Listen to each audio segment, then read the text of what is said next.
So then in January 2000, the same meeting, of course, you meet your skippers and potentially your sponsor as well.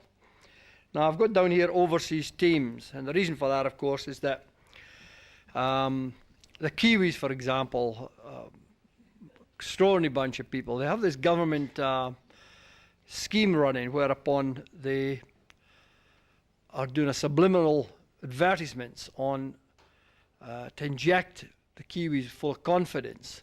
And the program is called Kiwi Attitude. And of course, it really does work. It's quite extraordinary. And all it shows is the Kiwi having an attitude to doing something really very positive, when in theory it's far too difficult. And of course, it does work. Look at the size of the country. There are half a dozen people out there. Look what they produce. Christ, amazing. So we know, of course, that if we had a group of people out, say in New Zealand, which we have, and they then all got together secretly, because they would, wouldn't you, New Zealanders? And they would try to be the very best. But we have a system where we'll try and dilute that situation by taking some off the boat, or if it's necessary, to put other better people on board that boat to try and get this level playing field. It won't be easy, but we're going to try it. So we have the next overhead. And who's going to take you around? It's going to be the skipper. And what qualifications has he got to have? Well, he's got to be a yacht master, ocean. He's got to have crossed an ocean. He's got to have racing experience. He's got to have some leadership skills and management experience. And we, in turn, will help him develop these latter two. In the British Steel Challenge, for example, we gave the skippers 3 days induction. That's all they got. We had a few problems on the British Steel Challenge with skipper crew relationships. So on the BT Global Challenge, we gave them a 2-week induction plus a week at the MASS Training Centre. And for the 2000, we're going to upgrade that even further. We found that their management experience isn't really sufficient, because I do believe you guys should demand and will get, certainly if I've got anything to do with it, good quality leadership and good quality management. There's no reason why not. And the skippers, of course, will be under instructions that they'll work with you in consultation. But at the end of the day, you've got to remember that it's the sole and irrevocable responsibility of the skipper for the safety of his crew and vessel.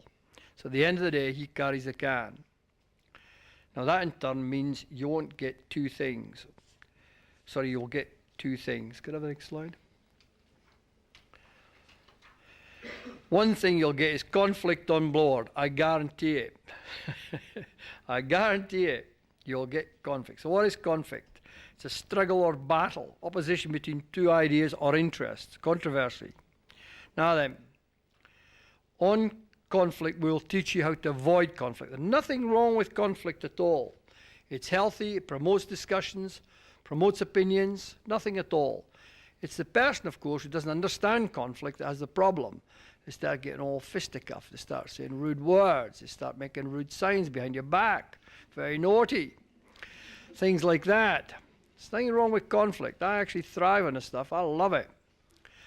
The other thing, of course, is what you won't get, so I guarantee you'll get conflict, but you won't get utopia. That is for sure.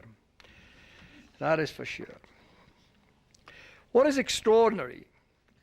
What is extraordinary is that here you are, a lot of guys and dolls who, I mean, nobody has got really outstanding seamanship or skills that I've interviewed so far, or they haven't told me about it. And generally, most people have got only marginal experience. But what is amazing is that this is what you'll tell me. Go put the next overhead. Next overhead. Somebody in this room will tell me something like this. This is absolutely true. You'll come up to me in one of the ports and you'll say, I won't sail any further unless you get rid of that skipper. So now you're a superstar. You'll tell me the skipper is dangerous. You'll tell me the skipper's got no leadership skills. Or you'll tell me that unless somebody, such and such a person, is taken off the yacht, I'm getting off. I guarantee it. Happened to the British Steel Challenge at least half a dozen times, and the same with the BT Global Challenge. If you remember Time and Tide, they had a blind chap on board, for example, arrives in Rio, came ashore, he wasn't ashore 5 minutes, wanted to see me. Sat down beside him. He said, the skipper's dangerous. Unless you get rid of that skipper, I'm getting off the boat. I said, you'll catch the plane in about another hour. And so there we are. Amazing. Part and parcel of the reason for that is usually another reason altogether, particularly when you get to Rio or South America. A lot of nerves about going around Cape Horn, a lot of adrenaline going about going down the roaring 40s. Nothing wrong with that at all. Jesus, imagine how nervous I was when I went around on my own. Nothing wrong with that at all. So they tend to have other outlets as to what the reasoning behind the thing is. What I'm going to do now is introduce you to 4 of the crew volunteers. Can you switch that off? Introduce you to 4 crew volunteers, and they're going to tell you a few little undits about themselves. But before we do that, do you want to change your film now or not? He doesn't. It's a very good film. And at the end, you'll have the opportunity to ask them questions. Now, be as forthright as you want maximum openness. It's very important. It's no good going into this long-term commitment, and far better if you've got a worry now is, shed it and call it a day and go off. Nothing wrong with that at all. It's not for everyone, Right, first person I'd like to introduce you to is a police sergeant. Jan Humphreys was on post, remember. So, Jan, come and tell us all about it.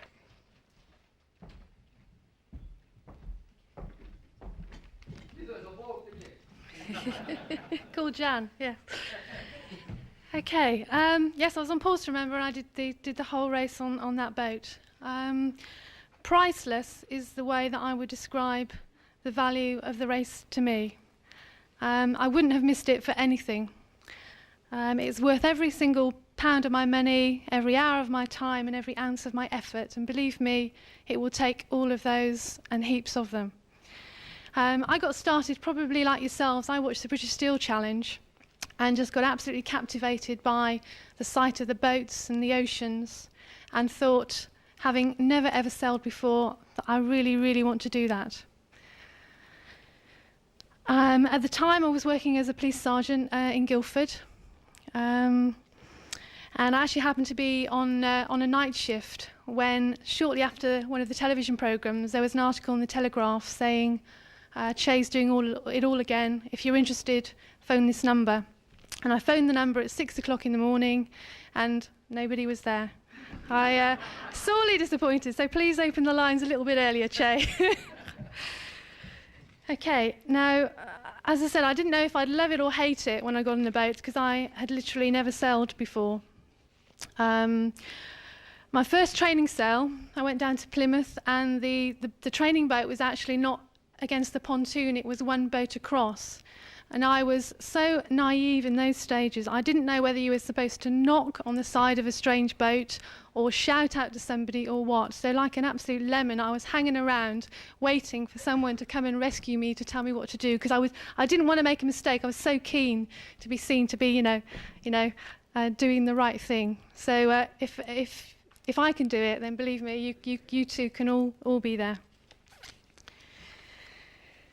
The first training sail I had was absolutely bewildering. The language is a nightmare. I didn't have a clue what a sheet was, what a cleat was, what a halyard was. The instructions came. I honestly didn't know where on the boat to go, let alone what on earth I was going to do when I got there.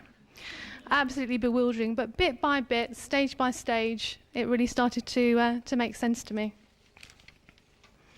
The concept of the whole race, again, was really, really mind-blowing. The only way that I managed, the thought that I could go from nothing to sailing around the world in a small number of years was just really blew my mind. The only way I could really do it, and the way that you do achieve the race, is just by doing it in little stages. You go through one training session, then the next, and that's how it develops, even to the extent on the race that you literally, I've just got to get through the next 3 hours, and then I can go to sleep.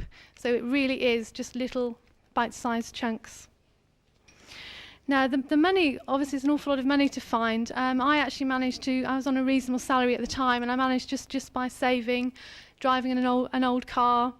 When that one packed up, I had my dad's old car. I spent no money on my house whatsoever. And by that means, I actually managed to save all the money. The thing with the house actually turned out to be quite useful because I ended up renting it to 4 students. So the fact that it was pretty basic was actually quite a good deal for me. And it's still in one piece, so I've been back and checked. It's okay. Okay, sailing also is an alien world to all my friends and family. I've got no sailing in my family whatsoever. And so the wonderful thing about the race is that I have never seen people so enthusiastic about following a boat race. I had a letter from my neighbour telling me about the start. This is when I arrived in Rio, saying that was the most memorable, the most emotional day of my life.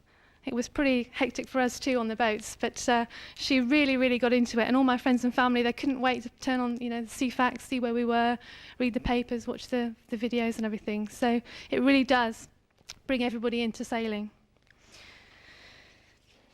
Now, I was on Pause to Remember. I actually started off as one of the foredeck team, and there were 2 girls on our boat, and both of us were members of the foredeck. So we were obviously, in the sharp end of the boat, getting wet and doing quite a lot of the heavy work. So it doesn't preclude you, all the girls, from being involved in every part of the boat. The last 2 legs I took over as watch leader on the boat, which was, again, was sort of gave me a wider role on the boat and was very interesting, gave me more responsibility and a more general view of how the boats ran. We all cooked, we all cleaned, we all made cups of tea, and on our boat we had the chance to be involved in every single aspect of the sailing. It's a serious race, 24 hours a day, and 40 days is a very long time. I've actually worked out, if you actually think on the 2nd of October, you think back to today, 40 days is how long you're going to be on that boat, and it's a very long time. It's quite hard, it gets tedious, very repetitive, and you keep having to keep motivating yourself. I can remember sitting praying that the wind wasn't going to go up and wasn't going to go down, so I didn't have to make the effort to go on the foredeck to change yet another head sail. It is very, very tiring. If you don't like getting out of bed, remember that you have to get out of bed 3 times a day. And I absolutely hated those first few minutes when some idiot has woken you up after 2.5 hours sleep. And once I was awake, I was okay, but I didn't enjoy those moments. You obviously got a lot of people around you, and that makes things good and bad. Lots of things, irk you on a boat, people being unhelpful, people not pulling their weight, people shouting at you, criticism. It's a very emotional place to be. There's no place to hide everything that you feel people see, good and bad. But having said all that, it's very, very hard work. It takes over your life. There's very good times and very bad times with the sailing and with the people. But for me, to be part of such a big event and a big adventure has been very, very special. And as far as I'm concerned, it was the best thing that I've done for years. And I am very, very pleased that I've done it. So that's it. Obviously, you can talk to me later, but I wish you all very well in the venture.